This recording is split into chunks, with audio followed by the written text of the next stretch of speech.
But if it is just me and you, we'll have an interesting conversation, nevertheless. Oh, I'm guessing there's a few other non-football watching people out there. Yeah, I don't really get into it a whole lot. I'm usually too busy working to watch it anyway. Yeah, we dropped cable, I don't know, years ago, and I have not got out of my way to watch professional sports after that. So, What's up, Jack? Every time I see his name, my mind wants to put Jack in the Box on there. It's just, how you see phrases. Football, yeah. Jack's like us. He doesn't watch it either. When I I just sit said I down, don't when go I out hear of my way people to say, watch it. well, when I hear people saying they sit down and watched a football game for 4 hours, I just think about how much stuff I could make in 4 hours. So it really Fair doesn't. enough. I just can't. Fair enough. Yeah. All right. Yeah. South Wales, UK, across the pond over there. Elk Grove, Mr. Norbert. Well, I have news. I have news for you there, Steve. You After getting much fired from your soap deliberation, opera? the soap opera. Yeah, what was up with that? I mean, I appreciate the compliment and all, but yeah. Anyway, I don't think a soap opera would pick me up. No, I went ahead and pushed the button. I have ordered the extension kit for the P20, and yeah, and I also have ordered the stuff to make me a power bed for said P20. So I will be doing a enclosure build that I've designed in my head.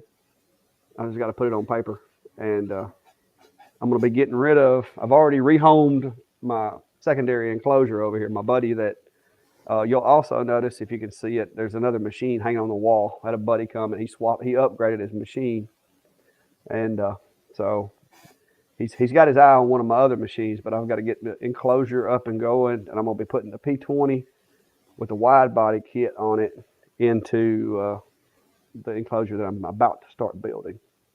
As soon as I get these 8 stove covers built.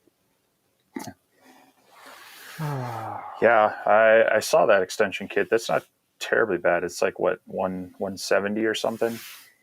179 on Amazon. That's where I ordered it from. Just the only reason I went to Amazon instead of going straight to them was it just I like dealing with Amazon. It's quicker, it's easier. If it gets here and it's all banged up, I know exactly the process to send it back. So I prefer Amazon most of the time. Sure. Personal preference. So in Roseville, California, we got a lot of folks in California watch us. They must be like is it Northern California where the like country folks live? More so, yes. Yeah.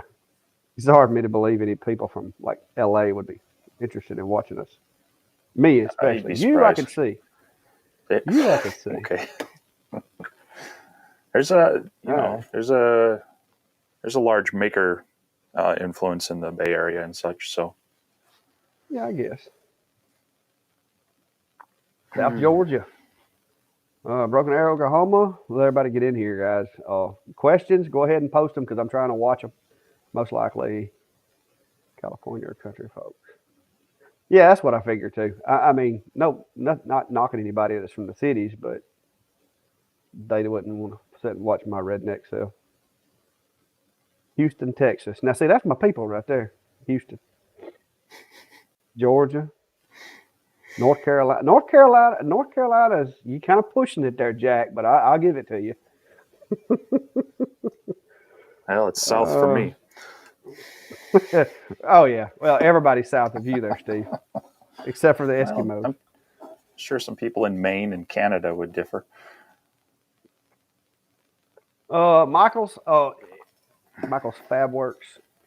Typically, I'd get around 125 specialty wood, like if they want oak, black walnut, or if they want like a oak / black walnut accents and stuff like that, they can go up to 150 with a standard engrave. If they go too crazy with the engrave, if I've got to design it, burn it, and the whole 9 yards, the price of the engrave goes up. So If you got really crazy on the design, I'd have to say $200 to $250, depending. But I've got a commercial customer that I do them for, and I do a very basic build with Amazon handles, nothing special, and I get $100 a piece for them. And I can make in the afternoons when I get in from work, I can usually turn out like 3 a day. So not a bad deal. And I got about $28, $29 in materials. So it's decent, but it just takes a while. Tucson, Arizona, North Carolina, I got a lot of folks from North Carolina. All right. So Ortour cracked a lens Thursday night. Ugh. I wonder if the lens that's his buddy, did those lenses fit the Ortour, or do you know? No, Norbert had posted this in the group as well, and I think it's said it was a LaserMaster 2 Pro, and okay. I'm not as familiar with those, but I think they have more of that inset barrel type thing, and might not have the cover lens, kind of similar to the original Comgro as well. And definitely noticing how even though that they get dirty and they need cleaning or replacement, those cover lenses can be a big save when that's easier to replace than, say, those integrated ones. So, yeah. But yeah, I think because those lenses really don't have any focus or anything. They just basically just a clear cover. Mm-hmm. Yep. Yeah, the original one, like your X Tool, didn't even have it on there. It was just an open sleeve. Mm-mm. So. Yeah, but luckily, knock on wood, it's going on 1 year and 3 months in service. And when I say in service, I mean I use that 10 watt on every stove cover I do, and it's still kicking. All right, so there's your question right there. What do you think on that one, Steve? We've had this question once. Yeah,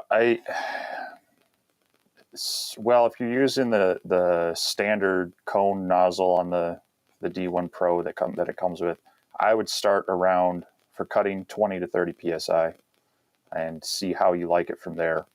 You might need to do a little bit of playing with your environment and such, but that should be giving you enough airflow to be effective without being ridiculously blowing things around in there.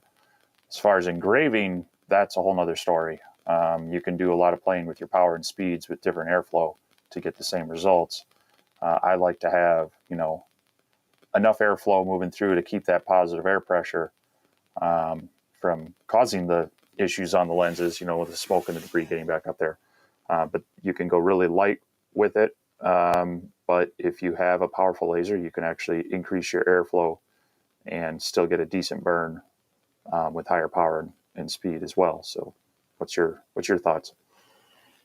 Well, I'm kind of like what we talked about last time. I wouldn't stress so much about PSI at the regulator as much as I would the flow that's coming out the nozzle itself, because if you're looking at the pressure regulator, where the regulator is, you don't know the diameter of the hole that's being bled through. So it's more about, in my opinion, it's more about volume of air with just enough pressure to kind of move dust out of the way. So I would just I'd be honest with you, I couldn't tell you how many PSI mine are set to. The way I do it is I turn the air on and I put my finger over the nozzle, and I just get it to the point to where it feels like it's going to be adequate. And a lot of times what I'll do is I'll set up a really long, slow burn, and then I'll let that thing burn. And on one side of it, I'll let it run one air pressure, then crank it down a couple of PSI, let it do the other side, and then crank it down. And just look at the results. Look at how clean the cut is. Look at whether or not you're getting better penetration. And just dial it in based on the results you're getting, not necessarily the PSI or the pressure that somebody else told you to use. I'm big on proofing my own data before I go to using it. So, my condolences there, Norbert.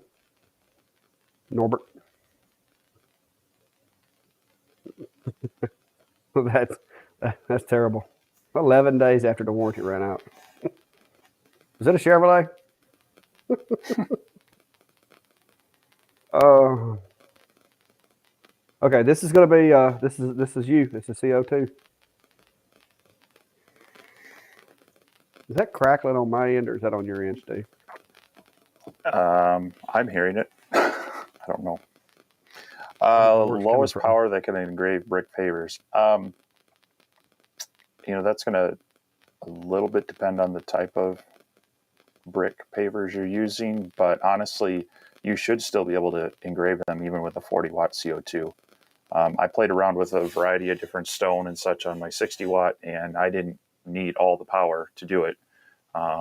Really, on some of those natural materials, stone and even glass, if you use too much power with the CO2, you instead of kind of getting it engraved, you start fracturing it more, and you're getting more little micro abrasions and such on there. So really, a 40-watt should give you plenty to work with brick pavers as well. Now, if you're going for a real deep engrave, that might be different, but not doesn't need a lot of power for that.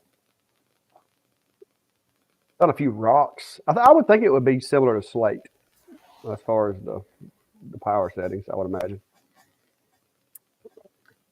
Jack said there Yeah, it are can be. special bricks that engrave nicely. Didn't know they made engravable bricks. That's new. Let's see which way do I need to go. I need to get over a little bit. So with Norton white tile, it'll depend on your laser setup. If it's your typical diode where you have an air assist on it and it's a cone style and it is sitting mere millimeters above your material, you're going to want that air assist on for a bit, because otherwise you're going to get some of the material flashing back and it will have a chance to clog up your nozzle, which will then ruin your engrave. If you've got a CO2 that's got a longer focal length to it and it's further away, you could possibly get away with it, because you shouldn't be getting a lot of smoke or debris out of Norton white tile. But when using the diodes, I've noticed on a couple of mine, they do tend to get that kind of, the paint debris and such kind of gets mucked up on the cone if it's too close. Yeah, I always, my rule. If my laser is working, I've got at least some air coming through that nozzle to keep the lens clean. And that's why, after a year and 3 months of running lasers so far, even on my 20 watts got the same lens it came with. So, drag chains, cable, air hose. Oh yeah, plenty of experience with cable management. I think on both of our parts. Uh, I know I've put drag chains on two different machines, three if you count the Monport modifications I did. Uh, it depends on the cables. The I don't have any kind of drag chains or anything on my D1 Pro. I just trained the cables to get out of the way, and once I did that, I hadn't any problems with my enclosure the way I've got it built. What about you, Steve?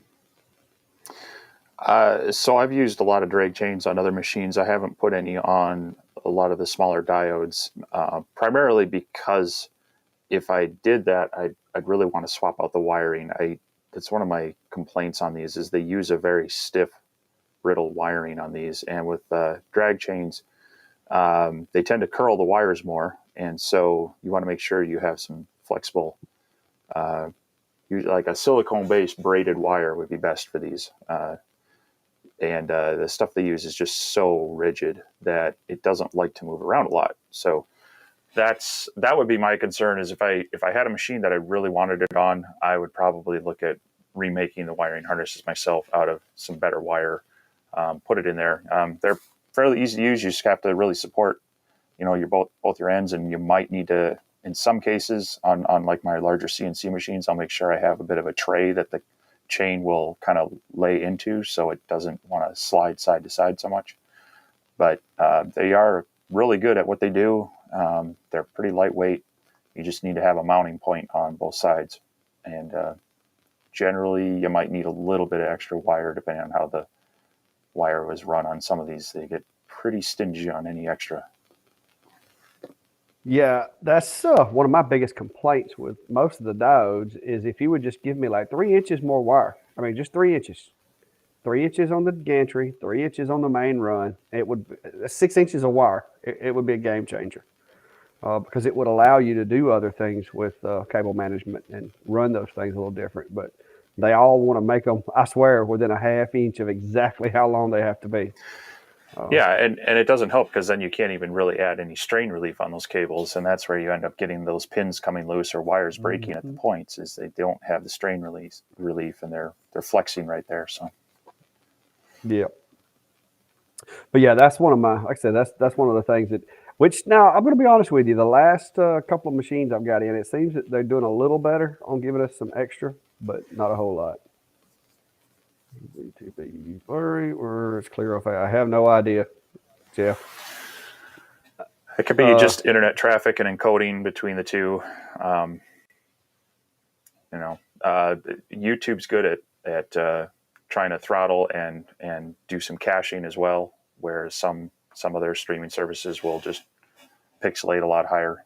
So yeah, well, I will say that we're streaming from one software to both platforms, so it should be the same. If there is any differences, it's going to be like Steve said on the back end, some of the software with the companies.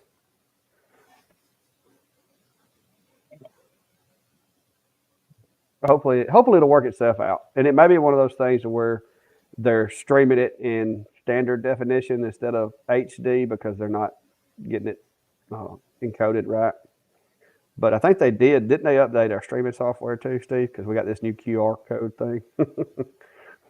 Yeah, constant updates. It's software as a service for you. But guys, if you hadn't already, I'm gonna throw this out there because me and Steve are both working on getting our subscriptions and likes and all that stuff up. So if you haven't liked on Facebook or YouTube, whichever, if you haven't subscribed, go ahead and knock that out for us, please.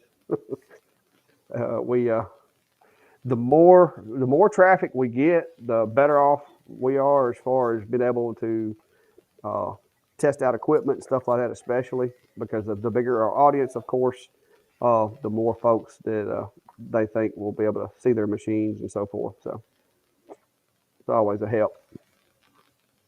But on the topic, Steve, how did you get your Atezr straightened out? I know you had a little hiccup in the beginning. Did you get that working? Yeah, I had a weird issue where when I always try to let Lightburn auto detect it to see what it does, and one of the tricks to that is if you have an existing profile on there and it's already sitting on, under your devices, it'll say the laser profile and then whatever COM port it is. I find it's more successful if you change your COM port to choose before you do the auto detect. So anyway, I did that and it did detect the laser, but the first thing that I noticed was odd was it came up by a 10 millimeter by 10 millimeter laser. I'm like, well, that's weird. So I just went in and adjusted that. But then as I'm trying to use it, I'm getting hardly any power, and half the time it would frame in the center and then it would go off to the side, and I'm starting to look into the Gerbil settings and such, trying to figure out what's up. And I had even asked Clack here, I'm like, hey, can you send me your profile because something is messed up in mine?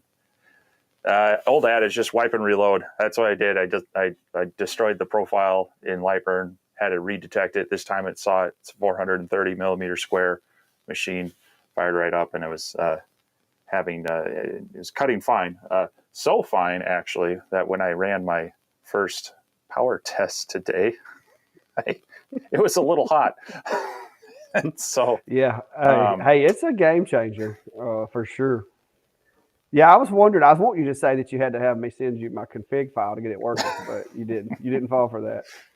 But no, I auto detected mine, but I guess I got lucky and had it on select port when I did mine because it popped up 430 by 430. I just hit next, and then I did have to go in and fix the pointer and the settings for the pointer and everything. But I have been slaying 3/4 inch pine with that thing, so that's why I decided to go ahead and buy the extension. I'm gonna build a whole new enclosure. I've actually got the parts coming to do me a movable bed. So hopefully I'll be able to mount the laser in, and I'll be able to raise and lower the bed at will, so that when I'm doing bigger objects or tumblers or whatever. I've got a little bit of logistics I got to work out on making sure the bed stays flat and level, but I think I can figure that out. So we're gonna see what all my parts gets here, but I did order the extension, so I will have me a extended Atezr 24-watt machine here shortly. Yeah, the thickest that I've cut with mine so far was this this is about 1/2 inch cedar, and it went through it just fine. And actually, I was able to get it through. It's 400 millimeters a minute, 2 passes, and it dropped out clean. I should say there was just one little speck where you get like the grain variation that it was holding on at that speed. But yeah, super clean front and back on that cut. Just a little smudge there and on the back. So for 1/2 inch cedar, that's pretty good. I, however, was not able to get through 3/4 inch Home Depot cheap sanded plywood. This was 6 passes, 300 millimeters a minute, and it was getting ready to start another fire, so I stopped it. But Yeah, that's plywood. I mean, all those layers of glues. Yeah, plywood's like 80% glue anyway. It's tough. I have a heritage type font bundle with graphics. Do you think I can import them into Lightburn? I've never tried to do that. Have you, Steve? So with fonts, I'm usually installing them as a system font with Windows, and then Lightburn should pick it up on it. As far as with graphics, it would it would depend on how it exports them. I haven't if there's typical SVG type graphics, then yes, you should be able to import them as a library, but depends on what format they come in.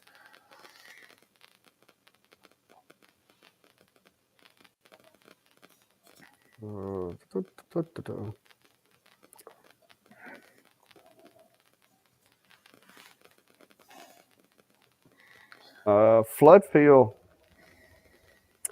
Go ahead. I'll let you give your take on that one. Mine may be lengthy on flood fill. Still hearing that crackling. So on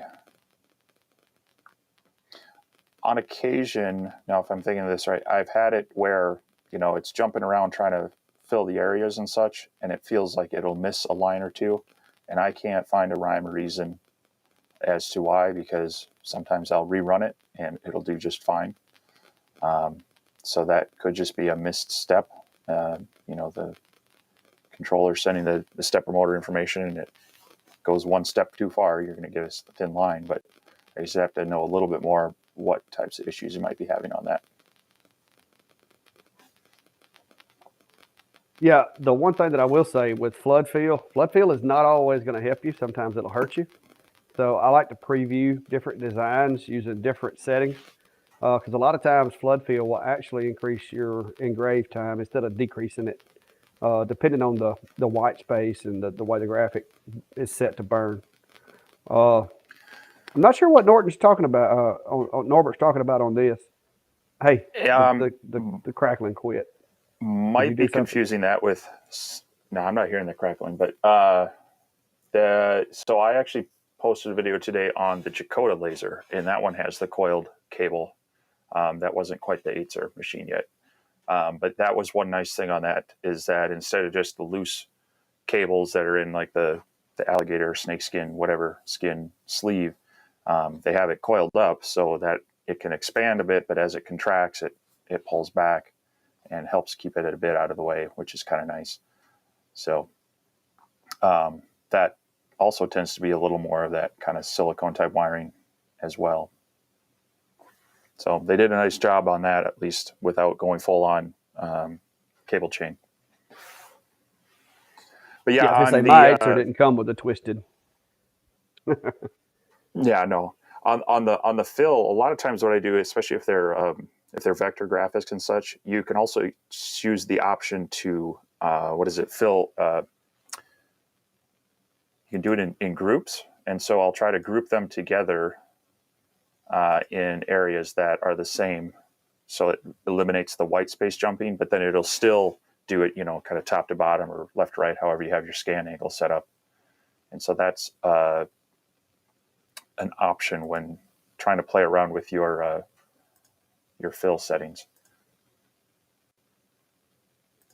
Right, there's your one. So yeah, fill groups together. That's what I was looking for. Yeah, you can do all of them at the same time, groups together, or individually. That's the three options under that tab. There's your Flood fill question. is not Flood the fill. same as offset fill. Offset fill is more of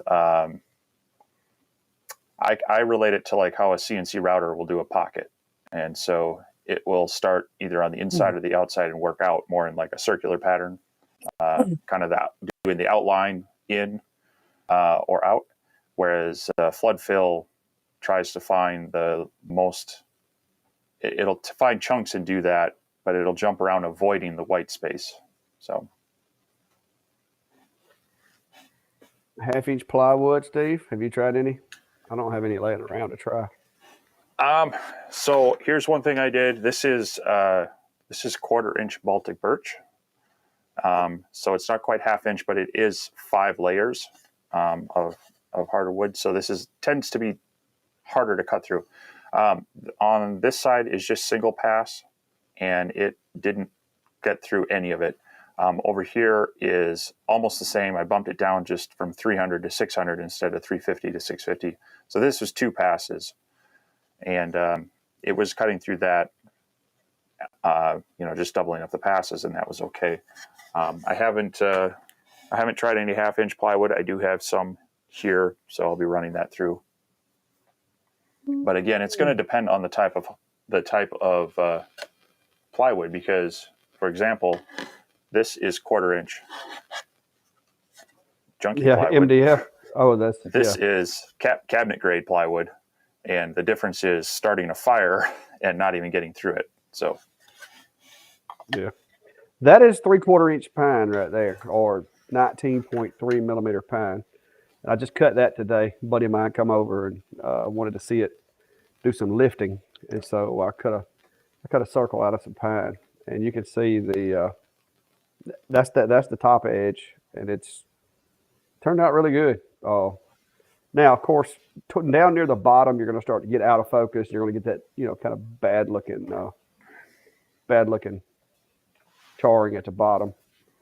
But for 3/4 inch pine, set to surface focus, that's pretty good, in my opinion. I'm kind of thinking that I might want to get my hands on one of their 35 watt models. So if I can run across one. Hang on, what is this here? you start getting that deep, you start getting into CNC territory, unless you need super tight lines. Yeah, but Just got to put my plug in every week. Yeah, but I like it. Just got the belt tensions correctly out of the box. The only adjustment I had to do, and I can't speak for Steve because we haven't discussed it, but the only adjustment that I had is the little. No, that wasn't on the 8s. Yeah, it was on the 8s are up top. You'll see that little slot in the middle of the gantry. It's got the 2 wrenches crossed on it.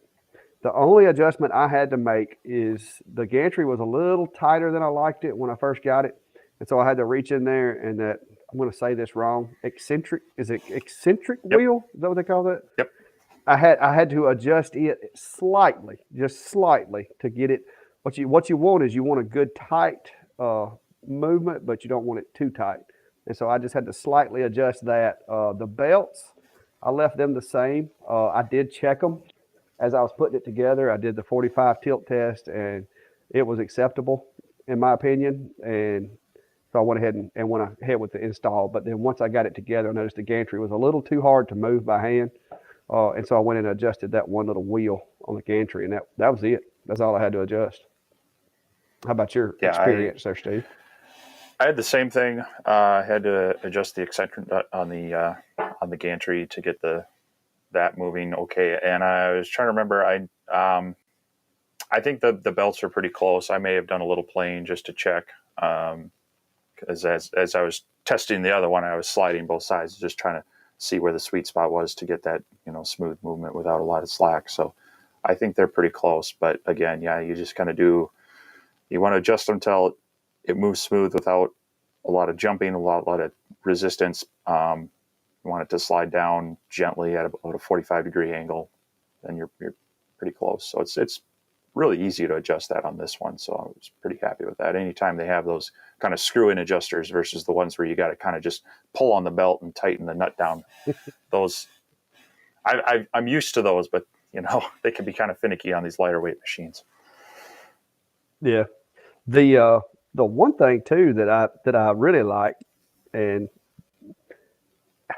it may not be a big deal to some folks, and it's taken me some getting used to, but they have a much larger handle and a much larger bolt that controls the Z-axis and locks the laser head in place.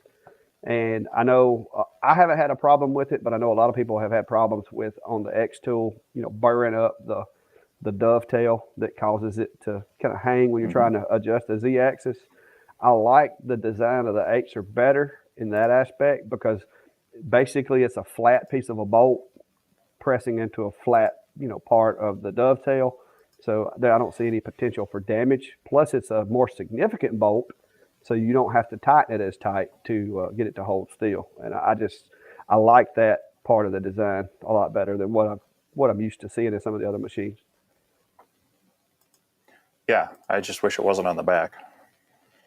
Yeah, that's taking some getting used to, but it's better. Because I got to thinking, I was like, well, there's really, unless they could figure out how to put it on the top, and that would get in the way of the belts. I mean, that was really the best place to put it, I guess. The Atom Stack A20, it's got a big knob, fairly large bolt, and it's right in the front of the module as well. So that makes it very easy to get at. Whereas, this one's not bad. I like that it's a big knob. It's easily reached from the top. The Sculpt Fun machines, they've got 2 small or 4 small on the back. Anytime you have multiples and they're small that you got to tighten down, that gets to be a little bit of a pain. So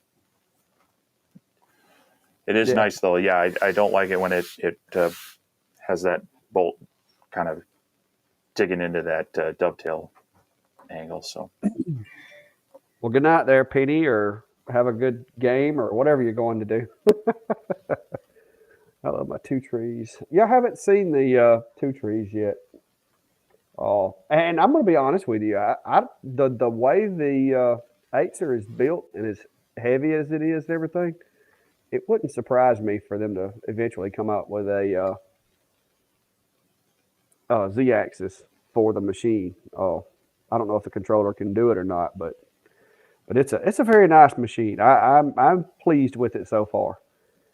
Not going to call it beating out my 20-watt D1 yet, but it's a close race.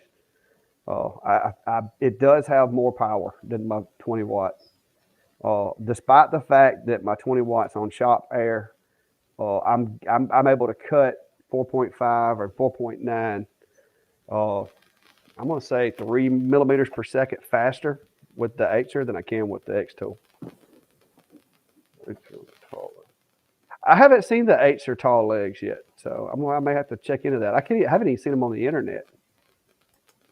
But what are you talking about? Do they have aftermarket legs for that thing that I haven't seen yet? Have you seen them, Steve? Do they? Thought maybe I saw some somewhere. But I don't know. I haven't got those yet, so I couldn't say. I made it to work with the legs that come on it. The P10 is the P10 is the same machine. So if you find out, let me know. I don't know how the legs are built. I didn't have a set of those handy. Yeah, the P10 has kind of some taller optional. I don't know if they're optional or they just come with it, but they're kind of just a corner leg as well, similar to the short ones on the 20. Yeah, as long as the base of them's the same, it should work. They just come down to a narrower point. Oh, do they? Yeah. As long as it's a 90-degree angle on the points, it should still work though, because if you have a 90-degree, if it's got that 90-degree point, then as long as both of them are in the 90-degree point, then yeah, it should work. As long as they're not spaced out or anything. Oh, that was a booger trying to get all those cuts lined up and make sure it worked too. and it's tight, very tight tolerances. I sent you the file, didn't I, Steve, to try with yours? Have you cut it out yet? No. No, I don't think you sent it yet. You were tweaking it when Oh, you talked. okay. Yeah, remind me, and I'll get you that where you can try it out. Let you do a review of it. Oh. All right, guys. Somebody said we were better than the halftime show. I don't know. I don't know what's on the halftime show, but So 40 watt diode versus a 40 watt CO2, is the power the same? Yes and no. So when they're reading the optical, when they test these, they're looking for an optical output of the laser beam, and so yes, it's putting out 40 watts of optical power. However, you got to remember that the wavelength of the beam is going to interact with material in different ways, and they're still going to interact with different materials the same or different. So having a 40 watt diode isn't going to do anything for you on things like clear acrylic and such. The other difference is that the diodes have a fixed focal length on them for most of these lenses, whereas most of the CO2s, you can swap out your lenses. You can adjust your focal length to have a deeper cut but a wider kerf. And so you can do some tweaking on there. So you have a little more flexibility with that power in the CO2 laser than you do with the diode. It's also coming from, one tube versus the 40 watt diode is still technically 6 individual diodes combined together to make that 40 watt output. So I wouldn't call it apples to apples. Raw power, it's fairly similar in some of your natural materials and such, but there's still going to be some differences that you're going to notice between them. I agree.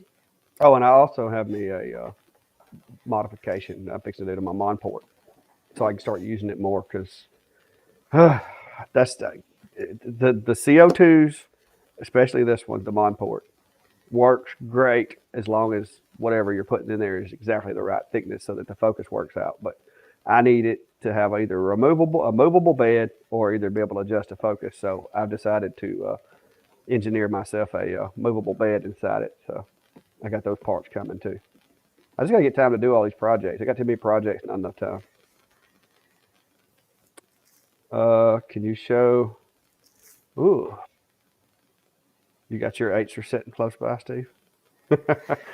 I don't know if I can reach my camera to it. Give me a minute and I can get my GoPro set up. But I'm just going to have to sit this big old guys. I am not a small person, by the way. If you've never seen one of these, but let me get this set up in the floor over here. See if I can get my GoPro to work. So yeah, Brian was asking earlier too.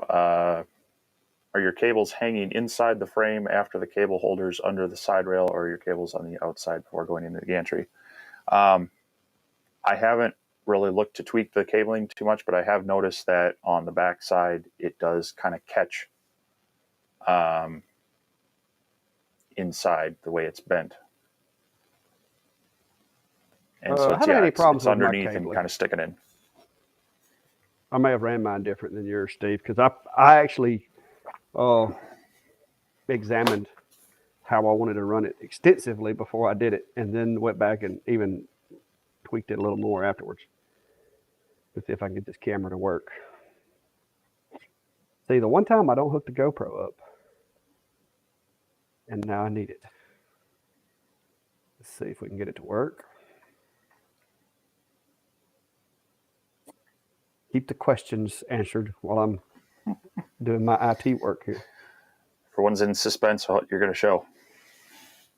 Well, I've got the camera pointed away from me for now.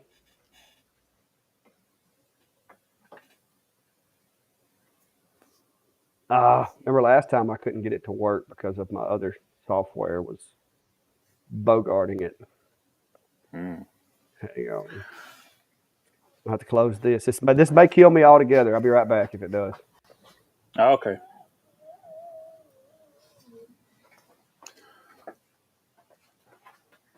Let's see here. This camera's disappeared.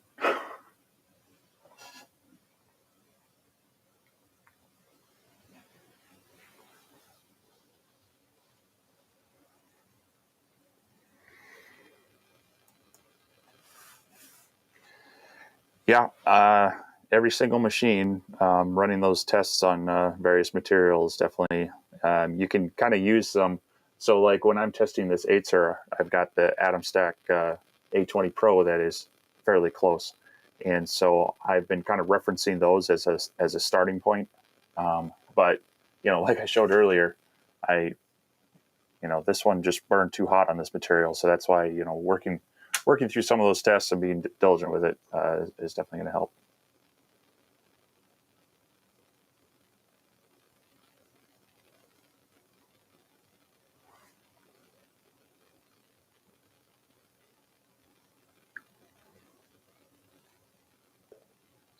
Yeah, my So audio goes off. My audio goes off when I turn that camera off. All right, so this yeah, is the way I've got mine ran, and it goes along the back of the gantry to oops, right get here. that out there. Yep, that's right, guys. But it goes along the back of the gantry right here, and then I went from the top here around to underneath, and that has worked well for me. When the machine is functioning, I'm not having any problems with anything hitting or catching or anything like that. I did use up all of the little pieces that they gave. Do I need to turn this sideways? Does it matter? Yeah, it auto rotated at But one point. yeah, my bad. But that's the way I've got mine. I started in the middle, right there behind the little wrench. Put the first holder, and then I added two holders here and one there, and just came around. And these actually start about midpoint of the frame. So, and I haven't had any problems. They stay out of the way and haven't given me any issues. So that's what I'm. Look, I don't know how that auto rotation. I'll just have to turn the auto rotate off on this guy, and I don't know how to do it when it's in webcam mode. But yeah, hope that answers your question. Big old hole on that test. What'd I miss? Oh, I was just showing my. It was this. Oh yeah, that was your fire. Did you have your safety equipment This nearby? fire is a bit extreme. It was a smoldering chunk No. of wood. No, when you have heat produced by the consumption of a material that results in smoke, that's fire, bro. That's fire. Whether it's visible or not, if it had been in an oxygen rich environment, it could have been an explosion. Don't tell that to my insurance agent. Yeah. Did you have to pay extra coverage for all that? There you go. Right there. That's some Steve. This y'all get ready because Steve is about to go like complete nerd on y'all. But here he's going to answer this question. So honestly, that really is going to your tube manufacturer, if they're of any value, would have put a sticker on the CO2 tube that shows the test ratings, what it's rated at, and what its maximum milliamp rating should be. That is not true on all of them, especially on some of the ones that come with the machines. They'll get just kind of a generic sticker that might just say, this is a 40-watt tube or this is a 50-watt tube and such. I will say on my 60-watt CO2 with a SPT tube, the tube is rated at a maximum rating of 22 milliamps. So that is 80% power from my 60-watt power supply gets that tube running at that 22 milliamps. So, on a 50-watt, 70%, hopefully you're under 20 because those are probably topping out at maybe 18, 19, something like that for their max power rating. Might be up in the 20s for a 50-watt. But then again, it's going to depend on your power supply because sometimes the power supplies are, at 100% are overdriving the tube. So like I say, 80% on my power supply is actually the 100% of the power that should be going to that tube, and that ended up being 22 milliamps. So hopefully that helps. But yeah, like I said, on some of the tubes, I've noticed they don't have those ratings on there, and it's really frustrating. So There you have it, guys. I told y'all. He starts talking those numbers. But yeah. So 40 watt diodes losing the engraving cleanness. In theory, you have a larger and probably less square and more rectangular focal point with them. And so in theory, you're going to lose a little bit of clarity. In practice, on most natural materials and such, you're probably not going to notice it. So it really going to kind of come down to your file then. Vector type graphics, they should still be fairly crisp. Where you're getting into your photorealistic ones, like, hold on there. I think I have it here. Maybe.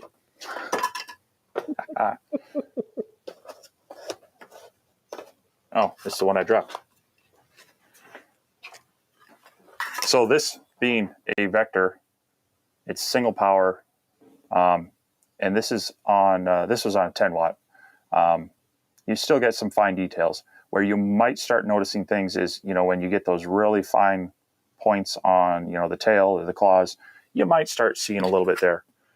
And then this is more of your photorealistic kind of engraving, where it's doing more pixelated type stuff. And that's where the theory is you would lose it. Now, on a piece of wood like this that has natural fibers and wood grain, I don't think you're going to notice it. Where you might notice it is possibly on a polished and sanded slate, or your white tile, stuff like that. But MDF tends to not show grain. I did learn that. Yeah, that one's more consistent than others, but it's still, it's just basically a bunch of fibrous sawdust glued together. So yeah, it's even less consistent. But I've been playing with a little bit of it here lately, and it did a pretty good job. Nice hat, horrible. Steve, you're getting all those compliments on your wardrobe tonight. I know. Well, hey, it's somebody's getting closer to spring training. They complimented your hat, your hoodie. So I don't proactively watch pro sports, but I do follow them and such. And as a good Minnesotan, I'm very masochistic in supporting my teams that seem to not like to win any sort of national championships. So I was a kid last time that the Twins won the World Series. So okay, somebody done went and asked the question. Width and details of the D1 versus the Comgrow 20. That one I can answer for you guys. I haven't done this with the Atezr yet, but if I can get them both in there. That is the detail difference between the Atezr and the X Tool. Both are 20 watt machines. This is the exact same photo running the exact same settings. Now, I actually used the Kintalk to do it today, which is only a 5.5 watt, and got that right there. So, since y'all asked, hair looks good tonight. Okay, come on, Brian. Just y'all killing me. Steve getting all those compliments, and then I'm just getting mercy killings. My hair looks the same as it always does. It's slightly messed up from wearing headphones, but I appreciate you trying, though. It does mean a lot to me that you're trying.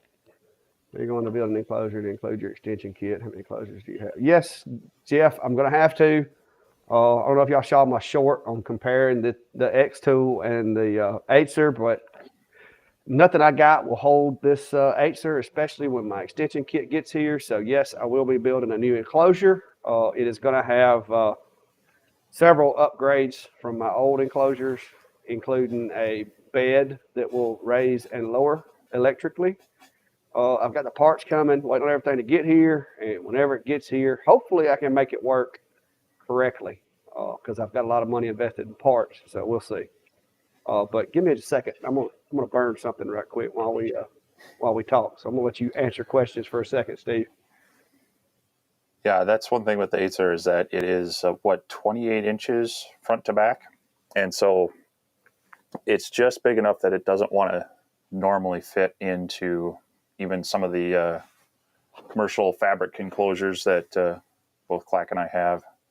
But I am able to shoehorn the Atezr into the big Comgrow one by blocking it up around the base frame, those poles. So I'm able to kind of run it for now that way. Just barely squeezing it. I had to pull the front screen off that I don't ever use anyway, the touch screen for the offline engraving. But yeah, I'll be curious to see how those rails go. May consider extending that one. It just kind of depends on which. I've got the Atom Stack. I've got this one. I do have the Sculpfun S30 Pro Max, which is their 20 watt in the box. Once I get done testing this Atezr, that one will be on the bench. So I can see doing an extended one, and then of course having to make an enclosure for it. So we'll let Clack do half the design work first, and then we'll just steal all the ideas from him. I was going to say it's definitely going to be coming. I have already made up my mind on that. I do like the machine so far. So, all right, I'm going to bring that in 100 millimeters per second at 100. We'll go ahead and set this image up. And gonna turn the machine on, guys.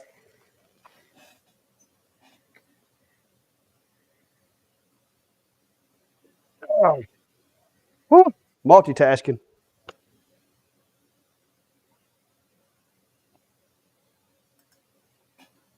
I got to get used to this e-stop button too, by the way. Keep an eye out, especially if you're moving that machine around. If you hit that e-stop button, it won't work. Well, it's doing its job. Yeah, it definitely works. Let me frame that out. You just got to get around the cables to actually hit it. Yeah. Well, I've got this thing set on the floor over here. I'll tell you another thing. The workspace is so much bigger. It's a little deceiving when you look at the image size on Lightburn. Yeah. Because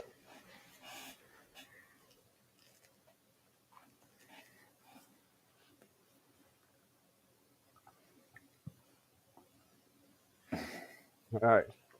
Kind of working while we talk here.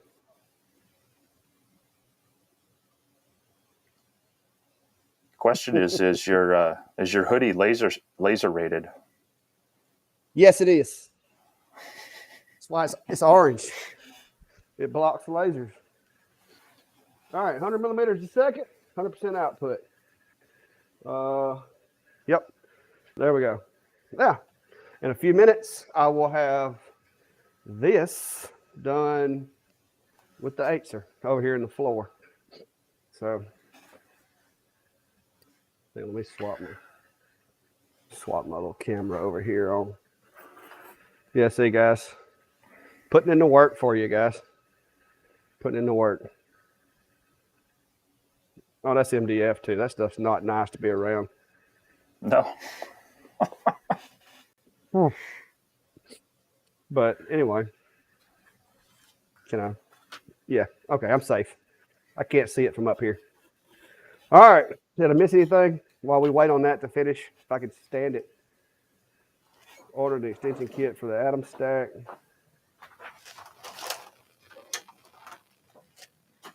Well, Steve's got the 20 watt Atom Stack. I tried getting him to drop ship it over here, but he wouldn't do it. So I had to wait till I got the Atezr to get another 20 watt. Hey, I got this one machine in today that I was playing with, the 5.5 watt Kintop tool. I am very tempted to take the 20 watt Z1 Comgrow and put on there, but I just don't want to. I don't want to do that. Well, thank you. I appreciate it, Brian. My glasses. Yeah, y'all are killing me with this. If I was sensitive, I'd be crying right now. Luckily, I'm not. Yeah, he just cries when the cameras go off. I was impressed that the 12 by 19 fits the 12 by 19. What's he talking about? A honeycomb? Yeah, the honeycomb bed, because he was mentioning that is a great size for the Atezr, 600 by 590. Yeah. Is it complaints or compliments? No, Max can't come out here. Max is trespassed from the shack because here at the Clack Hill we have designated areas for all the animals. This is the cats area, and Max does not cohabitate well with cats. He has to stay in the yard. I've got an invisible fence that keeps him in there, but he's got a broke leg right now, so he is probably laying on the floor in front of the fireplace. Somehow the dog managed to break one of the bones. Like a dog's foot is kind of like this, but it has four bones across there. And somehow he managed to break laterally one of the inner bones in his foot and dislocated his knee or his ankle, I guess it would be. Ouch. So we went to the vet and they put him on a bunch of medicines because his leg swelled up. It looked like it was a cow leg. I mean, it was huge. And so they put him on a bunch of medicines, x-rayed him, which he did not enjoy being x-rayed because we had to flip him up on his back and like make him do the splits and stuff. And they didn't want to put him under if they didn't have to. So we wound up, they said that the extent of the injuries they don't think is bad enough to require surgery. At his age, they really don't want to do surgery. So basically he's on light duty, just kind of hopping around with three legs, hoping that it gets better, taking a bunch of medicines, which I have mastered giving the dog meds. You just wrap it in ham, pitch it up in the air, and it disappears. So I have no idea how he broke it. He was in the house, on and off that night, went outside, woke up the next morning to go to work, and when he went to get in the truck, he was limping. So I don't know. I don't know what happened, unless he got his leg, like, my female rogue, she's just as big as he is. So I don't know if they tied up fighting and he spun on it funny or what, but he is under the weather right now. But he's not hurting because he's in the house right now, in the bedroom, watching TV with my wife. So what are your thoughts on the new V35? Penny, I want one. That's all I know to tell you. What do you think, Steve? I mean, the thing, I think is it a direct drop onto the P20 frame? It is the same frame, different module. The extensions are cross-compatible between the 20 and the 35. Done my research. Yeah, no, I would, I'd love to play around with one. That's where I'm really curious of, at some point you're going to have diminishing returns on just combining diodes together to make the power in the beam. So I'd be curious at what level we reach that.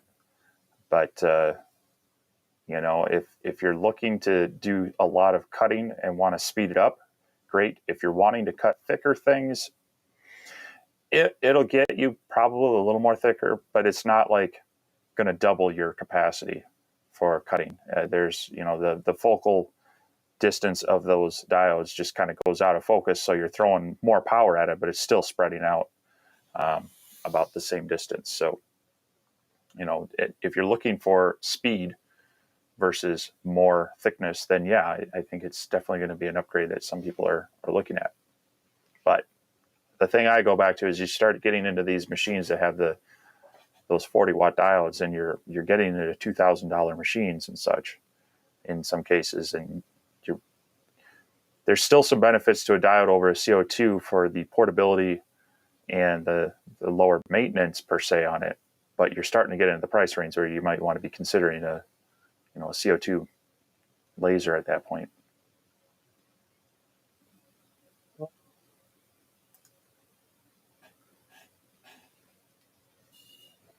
I thought I saw this earlier, but I may have missed it. But yeah, thanks there, Crafter. I hope he gets better because if it doesn't heal, I'm going to be honest with you, I know what they're going to want to do with that leg. And I really don't want to see that. But, whatever. Plate of glass. I probably wouldn't use glass under the wood necessarily because if you have wood under glass and you fire a diode laser at that wood, or at that glass, it's going to go straight through there and then burn whatever is under the glass. So if you want to put something under there to help catch little pieces of material or whatever, I would recommend using something like maybe either a ceramic tile, or just go get you a cheap little cookie pan or something like that. Some kind of thin metal. I think would be more suitable for that. What do you think, Steve? Yeah, so this is where utilizing a honeycomb bed and having it just elevated a little bit and having like a metal sheet under there works really great. More so, the way I design my enclosure is I can take that front panel off. I've got a piece of just sheet metal under there. I slide that out, or I run the vacuum in there and it picks up all the little pieces. And that's assuming they're small enough to fall through the honeycomb. Otherwise, they stay on top, and even then, sometimes I just pull the piece up and run the shop vac to suck up all the little bits and such. Yeah, glass, you got to remember, it's going to go straight through that. It'll catch it, and it won't really necessarily hurt the glass unless it's got debris and stuff on it. But I would go with just a dull piece of sheet metal, not galvanized, mind you, but just some regular aluminum or regular steel. Be fine on that. Or, JD, steal a cookie sheet. Yeah, JD, the jig kit, I don't know if you've used it on any other machines, but to me, I can't go without it. And that's why every time I get another machine, there's another one that gets created, is because I just, it makes life so much easier. But yeah, but no, I'm gonna be honest with you. I'm gonna play with this Atezr, the 20, and my plan was that if I bought the extensions, then, if I decided later on that I just wanted to purchase myself one of their 35 watt modules, that I would be able to take the extensions off of the 20 and put them on the 35. And so that's kind of where I'm leaning. So I'm waiting right now to see how things go. I may run the 24, because I'm going to be honest with you, the 24, the 20 watts that I have cut everything that I need to cut for what I do with my engraving. The 24, I think, is probably going to be even better, because I can still cut the same material, but just a little faster. So I don't know that I want to go up to a 35 watt, but if I did, the Atezr, the V35, I guess they're calling it, would definitely be a good option. I'm okay with the X tool, and I'm going to make a prediction and say that within the next 4 months, they're going to release a task-built specific 40 watt machine, kind of like they did with the 20. Because they usually will release the module as an upgrade, and then a few months later, they're going to release a whole machine that is specifically built around that 40 watt module. And if they do that, I'm hoping they increase the size of the chassis, because the problem that I have is the bigger the module on a D1, the smaller your workspace, because those modules keep getting bigger. But with the Atezr, they went up to a 430 by 430 platform. And so even with the larger module, you still got the 430 by 430, which is, bigger than any of my X tools. So that was kind of a big deal in my opinion. Oh, look, it's finished, guys. We can see what it does on photos. Well, you should just use your war machine for all those longer things. Sure. Well, I'm going to play with that thing, but I'm still worried about how accurate it's going to be without some kind of like tracks, which I'm going to build some tracks for it too. So, all right, guys, let's see. Ooh. Yeah, you need to like run that on an 8, or rip down a piece of plywood 8 feet long and see how it is by the end. So there we go. I probably should have run it a little hotter, but that's the X Tool D1, and there's the Atezr. So the X Tool looks like it burned a little hotter, but as far as resolution goes, it's very close. That one's a little spottier, I think.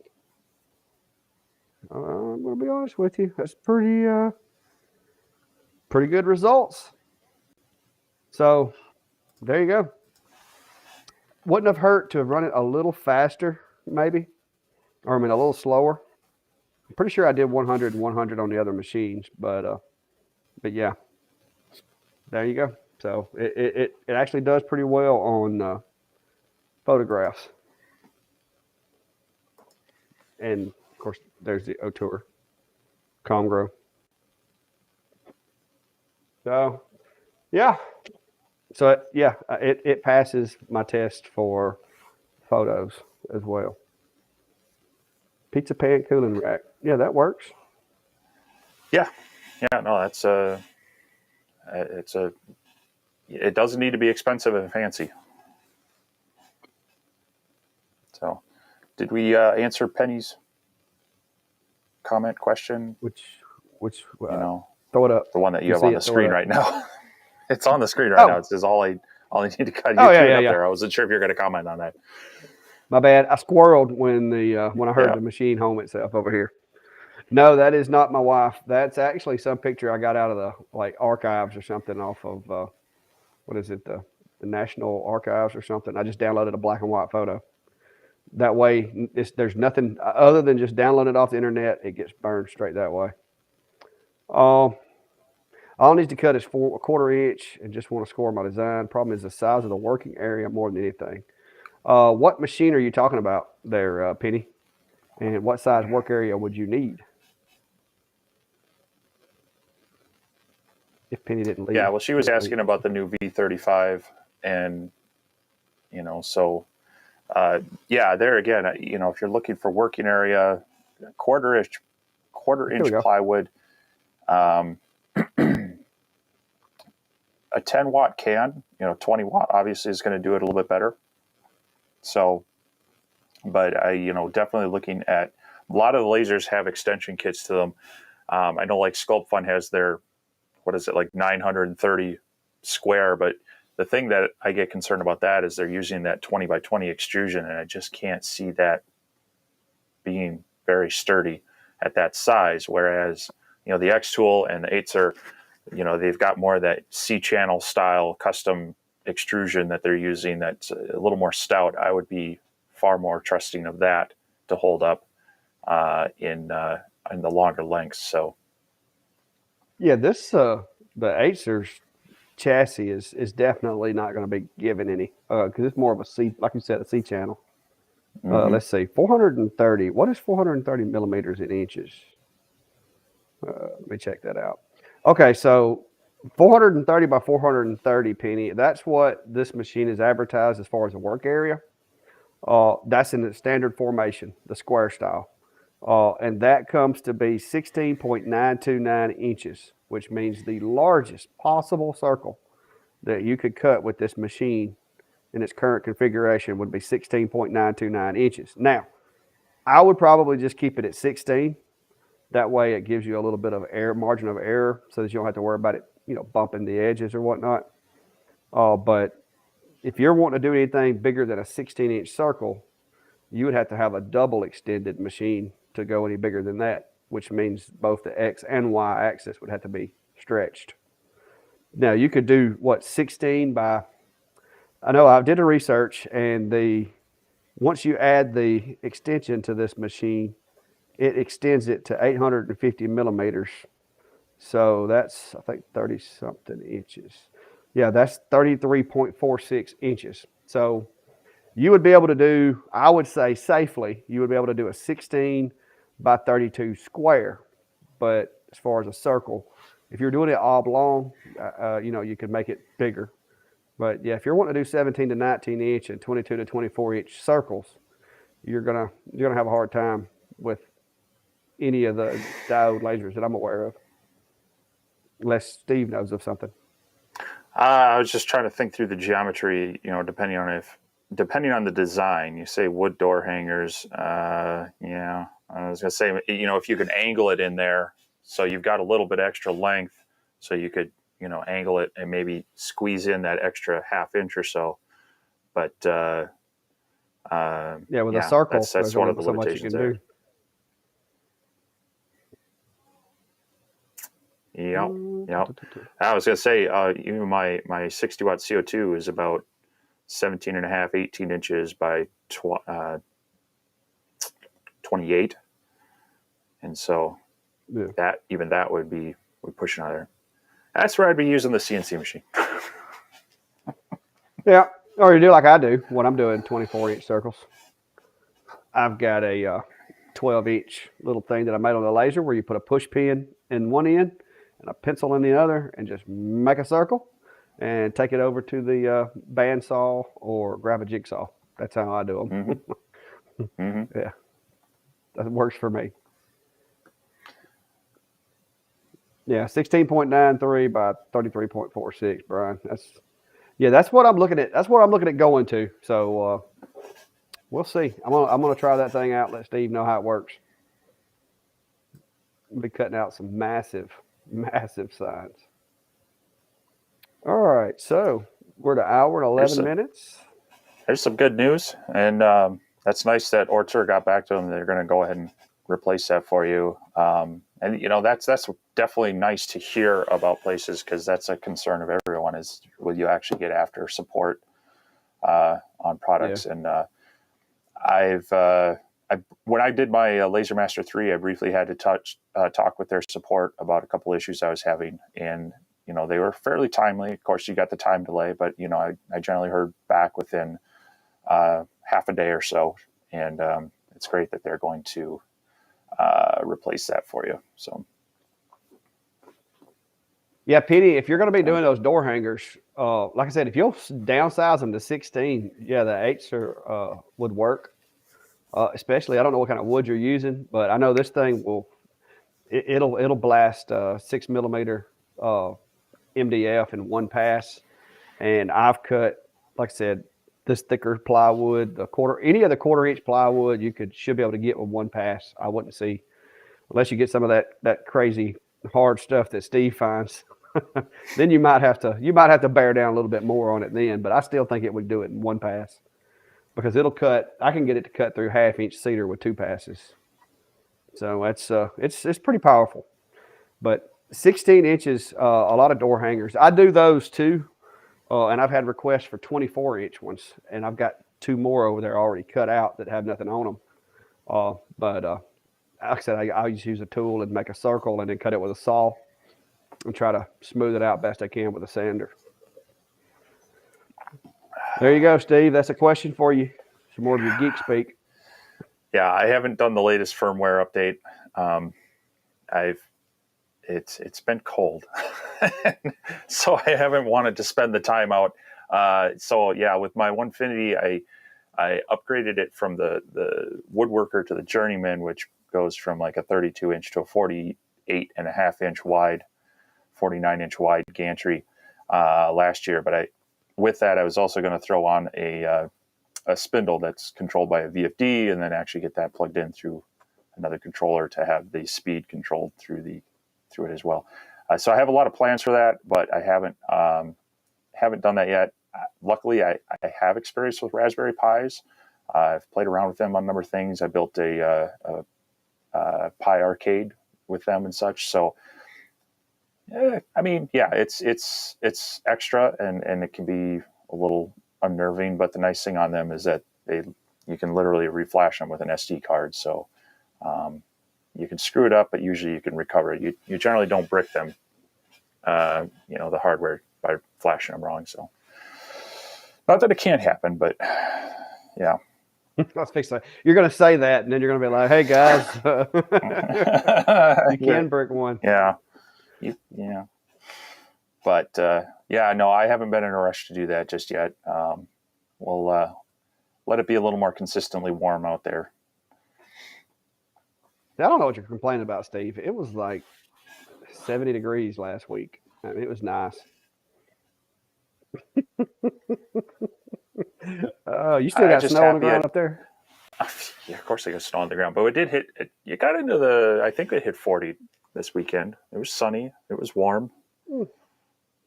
Yeah, I think we're almost down to t-shirts. I think we're almost down to 40 now. Siri, what's the temperature outside? 45. So it's getting cold out there, Steve. That's why I got my hoodie back on. I have my t-shirt on. Well, it's 31 up here, so I don't know what you guys are doing to make it that cold down there. It's that wind blowing from up there. All those UFOs and stuff y'all got going on up there, pushing that weather this way, I guess. Blame I Canada. don't know what's wrong with y'all. Up there. Milwaukee will be 45 Tuesday or Wednesday. Yeah, we have rain in the forecast again, which yay, because it's warmer, but except for it's followed up with, I think, freezing weather again. So yes, nice.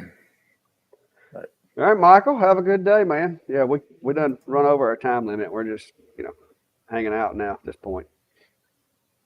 45 is shorts weather in the Great Frozen North. it is. No. I'm telling you guys, the humidity is different. It's different down here. I'm telling you. You know that Alabama is technically in a rainforest, right? I mean, technically, it's the only rainforest in North America is between Louisiana and Georgia. Siri, what's the humidity outside right now? I have just on it.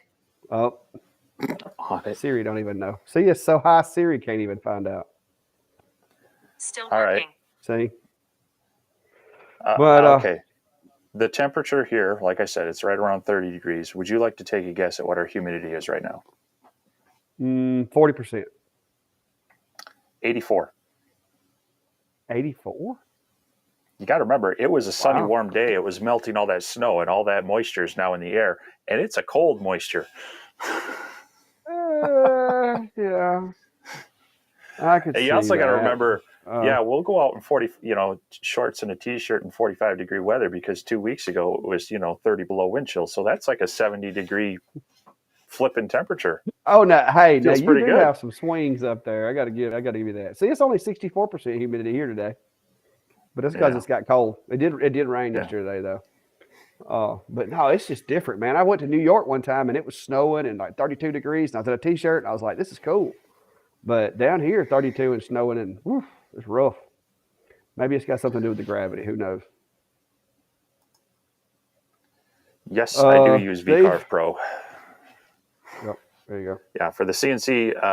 And so this is the funny thing. So yeah, VCarve Pro is one of the more popular cam softwares for CNC, and so it costs, I think, the cheapest version is like $500 or $600, and then if you want the unlimited size, so that's like a desktop size, I think it limits you to 24 by 24, and if you want unlimited size for a larger CNC machine, you're paying $800, $900 for it.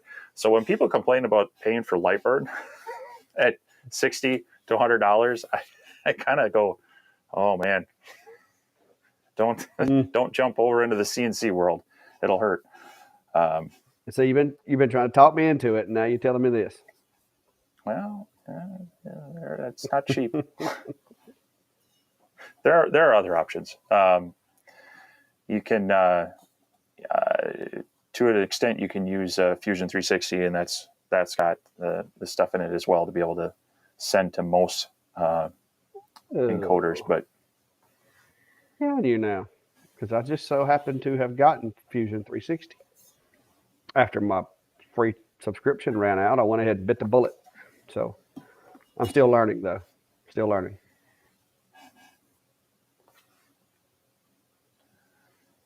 Yeah, it would be nice if you could run a CNC with Lightburn. Then I wouldn't have to learn another software. Well, I think the developers of Lightburn really want to focus on lasers. I mean, they fought the fiber laser thing for so long as well. So, but I hear that a lot, and I get it. People, they learn one software and they kind of want to stick with it. You get a lot of people that are using the Cricut software coming into the laser world, and like, can't I just use this other software? And so, it's tough to jump around a bit, but I'd rather have a software that's purpose built for it than something that's kind of jury rigged to make it work. Fusion 360 is free. I'm not sure we're talking about the same one. You can, with certain stipulations as far as. because when mine ran out, I couldn't even open any of my blueprints to look at them and edit them or anything once my 30 days ran out. So I wound up buying it. It's the Autodesk Fusion 360. Yeah, so you can get a 3-year term for personal use, Mm-hmm. but it has some limitations. Yeah. Yeah. But Or I you got just it to work at a where I can start college. doing. I got it to where I can start working, doing 3D printing as well, and I'm using them on my woodworking projects to export like blueprints and stuff, so that I can put them on the board for when somebody else is over here working instead of me. They can replicate my designs. So I don't know about making your designs public. I guess if you're using the free version, probably they would, but I know not on the paid packages, and they have a lot of add-ons too that you can do without or you can get, and each one of those little add-ons, that's another fee. So, but I'm still learning. I'm still training. I haven't decided to go public with any of my works yet.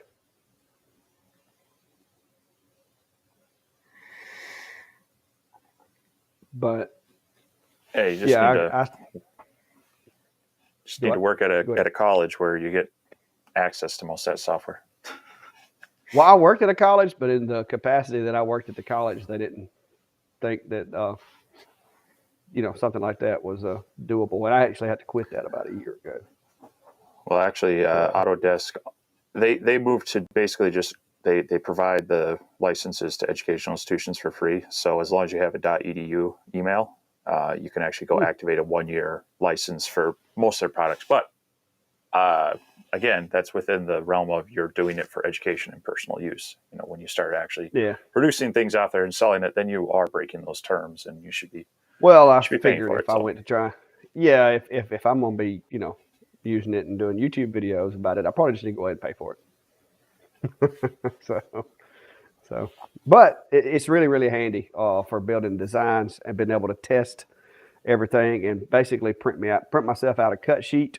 That's going to be one of the things that once I get my parts for my enclosure, I want to be able to try to put it together in the software, look at it, make sure everything fits, and then when I can come out here and just basically I can just come out here and cut pieces of wood and stick them together. But anyway, yeah, 3D design it takes a minute to get your head wrapped around the way that the part moves, and it took me a few seconds to adjust. It took me like 2 days before I felt comfortable with kind of putting myself in the 3D space, I guess you could say. Coming from Lightburn, it was different. see, and I'm just the opposite. I'm so used to working in 3D modeling like SketchUp and others that uh, I I shake my head when people say they design everything in Lightburn. And I go, hey, I'd rather design in 3D and then export my flat files out Well, into Lightburn. So just how my brain works. yeah, well, and see, I'm going right backwards from that. I'm working in a 2D software with Lightburn, but now I know I can actually design in Fusion and then export it as a laser file. And I've been playing around with that, so that way I can do like mock-ups and stuff like that. So I'm going to get the hang of it. It's coming. But yeah, that's the one thing that you want to make sure of too is like I said with Fusion, I wanted to make sure that if I'm using their product and they see it, I want to make sure I'm paying for it and all that good stuff, so they don't try to get mad at me for using a trial or whatever. But yeah, I like the 3D. Uh, I just like being able to paint the thing and make it look like it's wood and look at it before I burn it. I mean, Yeah, my enclosure design, I had 3 or 4 revisions mocked up in 3D before I cut one piece of wood. Just doing it all, mocking it up, laying it out, seeing how things fit, seeing how they look like they may. It's a little bit of that looks about right engineering at that point because you're modeling it and you don't have necessarily like the X tool laser or whatever in there, but yeah, it helps avoid some waste, and then also it's nice because you can use it for documentation. I used a lot of 3D models in my plans for that. So Yeah. Well, I was actually considering building a just a rough like dimensional like figure basically to use as the laser, complete with where the ports come out and all that, so that I can align everything.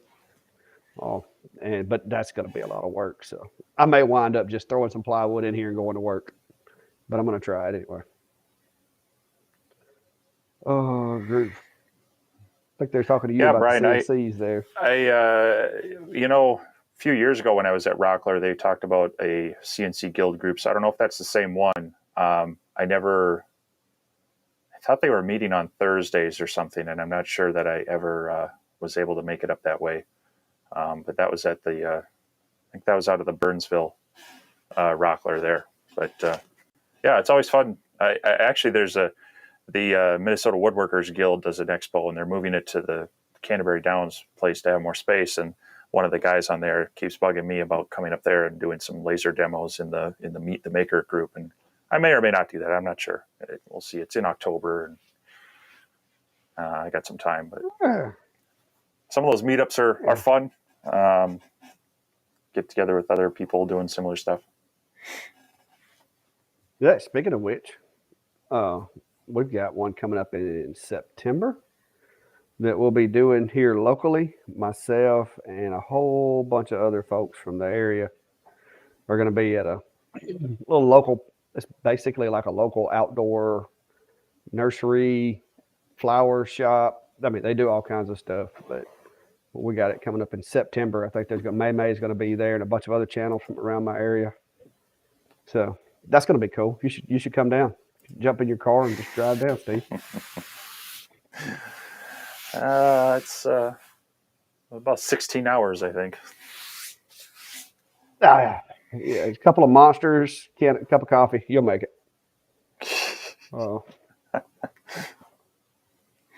But anyway, yeah. I guess everybody's questions are over. It's just us jack-jawing now at this point. Did anybody, is that game over? Does anybody know? No, it's almost the end of the third, and Philadelphia is leading 27-21. Okay. So says NFL.com. Hey, Norbert's going to have his machine back before we end our live, guys. There you go. He's gonna have his machine back before we get through the live. They're doing pretty good. Apparently they or is it Tour? Apparently they do a really good job. Yeah, that's kind of the way I am, Steve or Brian. I don't partake of a whole lot of sports, to be honest with you, until Steve messaged me the other night and was like, "Hey, you do know the Super Bowl's on, right?" And I was like, "Sure, yeah, I knew that." But, well, I mean, that's because I kind of realized I knew it was today, but I haven't watched it in years, really. And I was like, isn't that more middle of the day? I was just surprised how late it was, but it is in Arizona and everything. And so, prime time, all that stuff. I'm not going to get into the politics of it, but it was a couple of years ago that if I were ever going to become a professional athletics fan, there was a few things that happened a couple of years ago that kind of pushed me away from ever becoming a fan of any of them. Just because. But we're not going to get into the politics of it. But y'all know what my line of work is, and y'all can put two and two together. So there you are. Somebody's watching the game. Steve's got a split screen going on over there, Jack. Don't let him. If you look real careful in his glasses, you can see it up there. It's only 40-inch TV. That's all. Yeah. Well, see, here at the Clack Shack, we can't have 40-inch TVs because that takes up 40 inches of wall space. So, yeah. Free CAD. Yeah, I tried the free CAD. I just couldn't get it to work for me. I played with all of them, free CAD, Tinkercad, all the CADs that I could find, and Fusion was the only one that I could actually make headway in. And so that's why I decided to go that route. So there's someone commented on the sweatshirt earlier. So this is, where is it? I Like to Make Stuff. Mm-hmm. They're a channel I've followed for a number of years and still do. Actually part of their Patreon as well. And they have a Fusion 360 for Makers course that I was able to get a deal on. And I really should go back and actually finish it. because they do a pretty good job kind of walking you through the stuff, and they do a lot with both lasers and CNC. So they start talking about, you're going to design it, there's some good ways on then, starting to export it and such. So, but there's also a lot of free resources out there, YouTube with all us crazy people putting content out there. It's pretty easy to learn just about anything, not necessarily the right way, but you'll learn a way to do stuff. So. Yeah, I'm starting to pick up light burn. It's taken me a while, but I've got to where I actually the other day, guys, I have been trying my best to figure out breaking lines and like reattaching them. It's always gave me a hard time for some reason. But I did my last the template that I did for the Atezr. I actually was able to break and reconnect lines and it was pretty good. Your design is not held hostage to. Well, now, Mark, I was able to open the design and I could print what I had already done, but I wanted to go in and add some more views because when I built the blueprint, I had left off a couple of views and didn't know what the measurements were, and it wouldn't let me edit it. So, that was kind of on me, I guess, because I didn't lay out the blueprint as well as I should have in the beginning. But it's okay now because I've got my license now. Everything's unlocked and able to edit, and I can go in and fix it when I need to. So all good. It just took me a little bit of purchasing. That's all. All right. Well, it looks like everybody's getting quiet. They're all watching this game. It's after halftime now, third quarter. Everybody wants to know what's going on. Check out Vericad. Yeah, well, it's going to be a little while before I swap softwares, guys, because since I've kind of bought into this one, I'm going to at least get my money's worth before I go to get another one. And I'm still waiting on a 3D printer. Just like everything else, Steve has tried to talk me out of getting a 3D printer. But I can't decide what I want. There's so many of them out there. The price variations and just I don't know. I want to get one I don't want to get one that's going to make me want to throw it out a window, but I do want to get one. I'm just trying to figure out what exactly it is that I need for me. The easier to work, the better. I don't know if that's good or not. I'm gonna be honest with you guys. Sounds like the Eagles are winning, but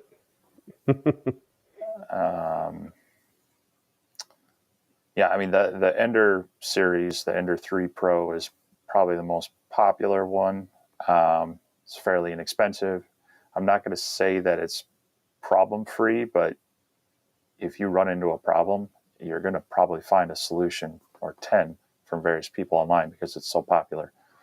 Of course, the Prusa is kind of like your standard, and you can get that, but they start around $800, but they're generally considered the most problem-free. But I'm trying to remember, a friend of mine just recently got one that's it was on a Kickstarter, and it's supposed to be a lot faster, and the name is escaping me right now. But there's always advancements there as well. Longer was the name of the one company that reached out to me back around Christmas, but then they, I don't know what happened to them. I'm hoping for a video of Christmas trees. I've got one of Longer's resin printers, so I'm familiar with that. Hey, Ollie, that's a very simple build, to be honest with you. It was a bunch of wood that I cut 45s on, and I just made a pedestal and shot some staples in them and put them together. I guess I could make another video. It's not really Christmas right now. I could make an Easter tree, I guess. But I didn't make a video of that, Bill, because I didn't really think nobody would like it. I'm glad somebody did. $6.99 is the cream of the crop. Carbon. Bamboo Labs P1. Now, Brian, are you saying this because you have one, or I mean, what are we basing this on? Because what is it, Ender 5 and Ender 7? I've been seeing a lot of videos about them. And then they have the Pro. Then they got like so many different like offshoots of the Ender 3. It ain't even funny. Carbon's over $1,100. I ain't buying that much until I see if I'm good at it or not. You stick with lasers.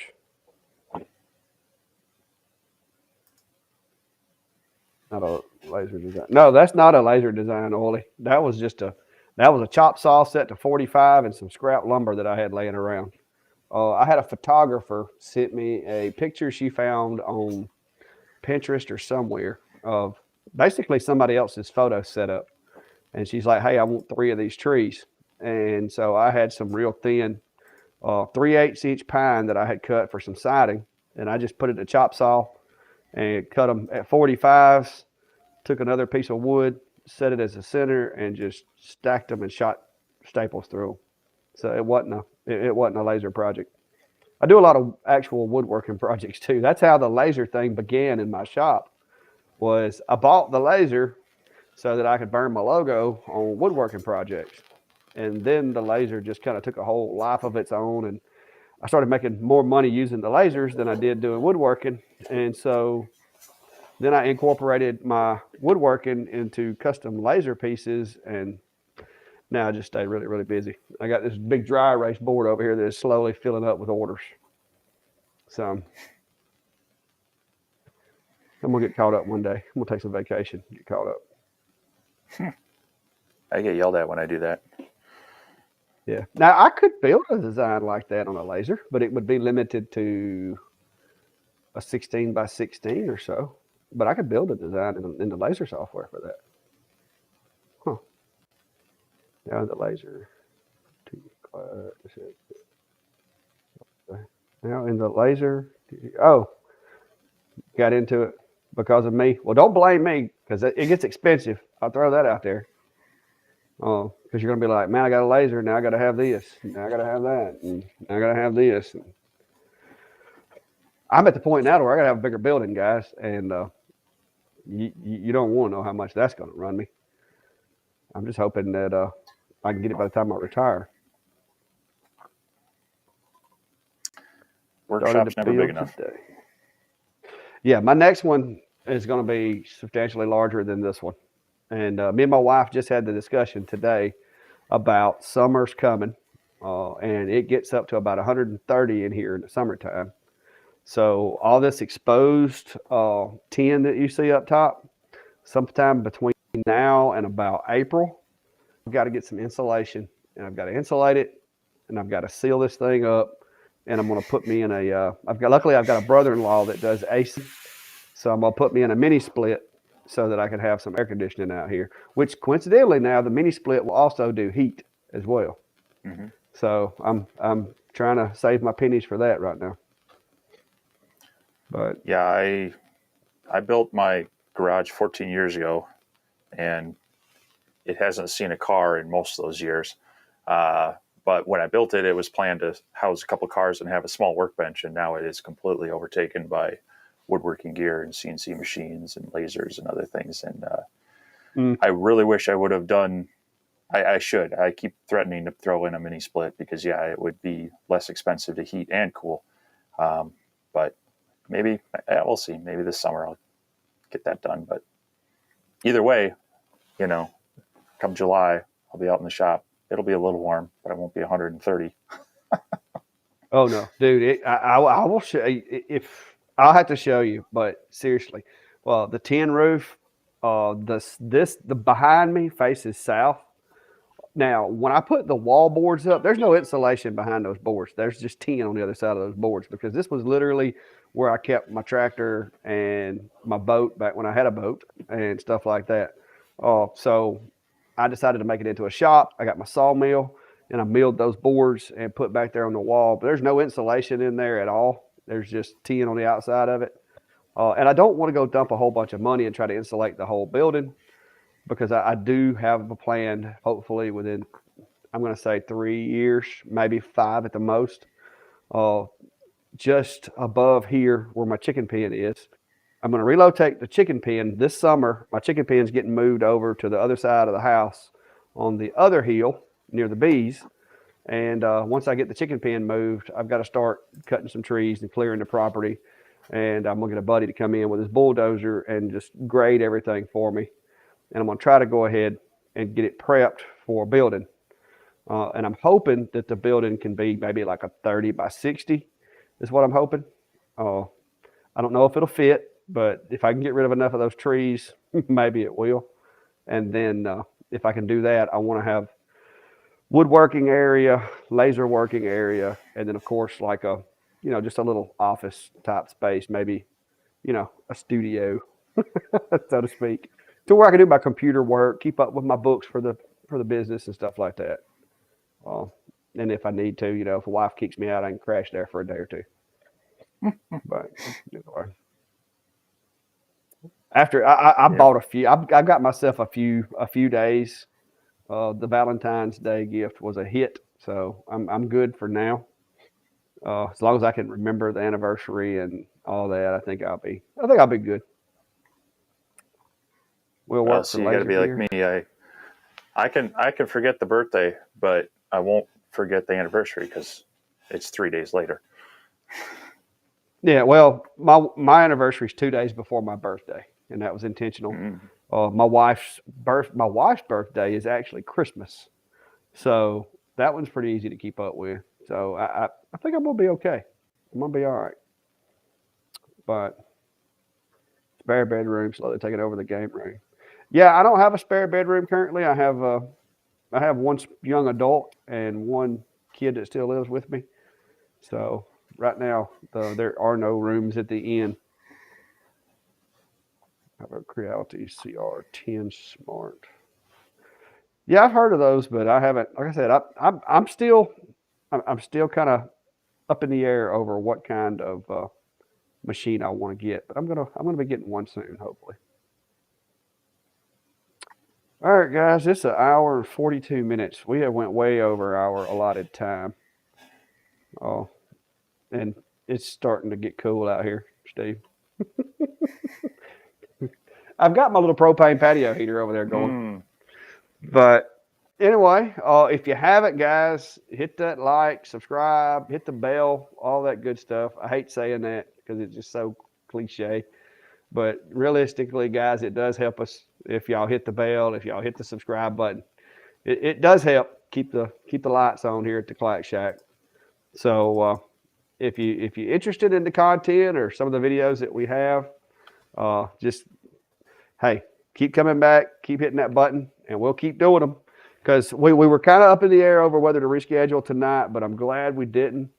Because and if you haven't joined our group too, you got the link for that one still? Yeah, I just dropped the link in both.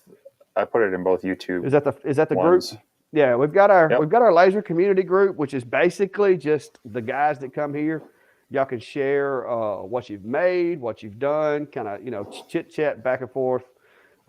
Make fun of me. That seems to be a thing where you can say that I look like a soap opera person. Compliment Steve on his wardrobe. Whatever you want to do. So yeah, just go hit them like buttons, subscribe, all that good stuff. If you haven't already subscribed to Steve or me or whichever, do us a favor and hit us both up because we got really lucky this time, guys, and I think a lot of it has to do with you guys. But we both got the same offer from Atezr, like what, almost the same day, wasn't it? Like, was it the same day? I think I sent you a note and you're like, hey, look at this. So yeah, it was within hours. They had sent those out to us as far as the invites. So that was cool. It's been nice to get the same machine, be able to compare notes. I was just getting caught up with my Jacoda machine, but I'll be getting some content out on the Atezr this week as well. And so definitely, it's great to be able to get that feedback and when they see that interaction as well. We share it here, we share it in the Facebook group, we share it on our YouTube videos and such, and that's what they're looking for is conversation and information about their machines. And we like tearing apart and showing you guys what they can do with the good, bad, and the ugly. And and a lot of times too, I mean, it helps a lot of these guys. It helps you decide on what kind of machine do you want. So that's that's big to me, especially if it's somebody that I can trust, like Steve. If I ask Steve, hey, what do you think about this machine? Is it worth it? Being able to have somebody that you kind of is not going to just be blowing smoke trying to sell you something. And that's what me and Steve try to provide for you guys. And then if you have problems, just like tonight, we were talking about the cable management on that Atezr. If you have problems or if you have questions, a lot of times maybe we can share some light on that. So that's what it's all about. But the likes, subscribes, follows, bells, all those things are what makes that possible. So keep them coming, guys. Yep. Hello there, Renee. Renee's one of our local folks. She does like these ring things, something that most of us probably don't know nothing about. But Renee's a cool lady, though. She's cool. She works at the post office, so when I ship things, I get to see her. Steve helped me decide 3 weeks ago on the Atezr clack. Yeah, well, I just got my hands on it, but I'm keeping it. So I saw if I'm keeping it, then it must be pretty decent because, I make my money with these machines. So I haven't dealt with Atezr on service, but apparently, according to Norbert, the Ortur has good service. Yeah, no, I've heard generally good things about them on that. Like I said, my minimal interaction with them was more on long tech support. I didn't need to have anything replaced, but they helped me get a couple things lined up on my LaserMaster 3. So, yeah, I definitely would echo that to my extent that they do give some after support, and it's not the first time I've heard them actually replacing parts for people as well. So that's cool. That's a big thing in my book is, what they do when things don't go well, or when they go above and beyond to make things right for people. So oh yeah, well, Renee says she shared us out to her groups. She's got a lot of groups and a lot of ladies that watch YouTube and Facebook, so forth. So Steve, I feel pretty confident you're gonna get some more compliments, either on the hoodie, the hat, the well manicured beard you have. Or there's going to be some compliments for you somewhere out there, I'm sure. So y'all keep him smiling. Making me seem vain there. Hey, next time we have a live, he's gonna be like in a tux. He's gonna have what's the little cummerbund or whatever, Yeah, we're gonna get you all dressed up for the next live, Steve. Yeah, I don't know about that. I just gotta wear something. I just gotta wear something other than my orange hoodie. But I like my orange hoodie. It goes. Look, it matches the glasses, guys. I mean, it's the whole thing. It matches the glasses. That's what it's all about. So anyway, that's fun. I like messing with Steve. Yeah, I like messing with Steve. And when I'm sawmilling, it matches my sawmill. I mean, it matches my Kubota tractor. I mean, it's all about being coordinated with your colors. All right. Yes, Steve is. I mean, does Steve not look like he should be teaching at a university somewhere, like applied? Let's like maybe like I don't know, rocket propulsion or some kind of applied science or something. I mean, he does, doesn't he? I'll take my community college over university any day. You have a nicer mix of everything, You got everything from welders to nurses to computer programmers, everything. So, well, one of these days, I have made it my mission that one of these days, hopefully within the next year, maybe either I can come up to Minnesota and like help shovel some snow, or maybe help you like improve on your snowblower, and you can come down here in about July or August and run a sawmill. That would be an awesome video. You here, middle of July, milling wood. Here's the thing. I think if you came up here middle of July, you'd be surprised just at how warm and humid it is. Still, yeah, no. We'll have a sweat off. We'll have a sweat off in July. No, we'll see. Maybe not July, but there might be something that drags me down your neck of the woods in this year. So we'll see. We may have a different spin on live that week. Yeah, I'm glad you didn't call me Gilligan. Some of these guys don't even know what you're talking about there, Norbert, Brian. But might be cooler there in July. It's not going to be cooler here in July. I can promise you that. I can promise you. All right, guys. Take it easy. Oh, that's enough. I got to get all this stuff cleaned up, get my Atezr up out the floor before somebody steps on it. But till next time, y'all be safe. Same time, same channel next week. Maybe there won't be any big ball games going on or anything. So have a good night. You can We'll see say y'all. whatever, Steve. All right.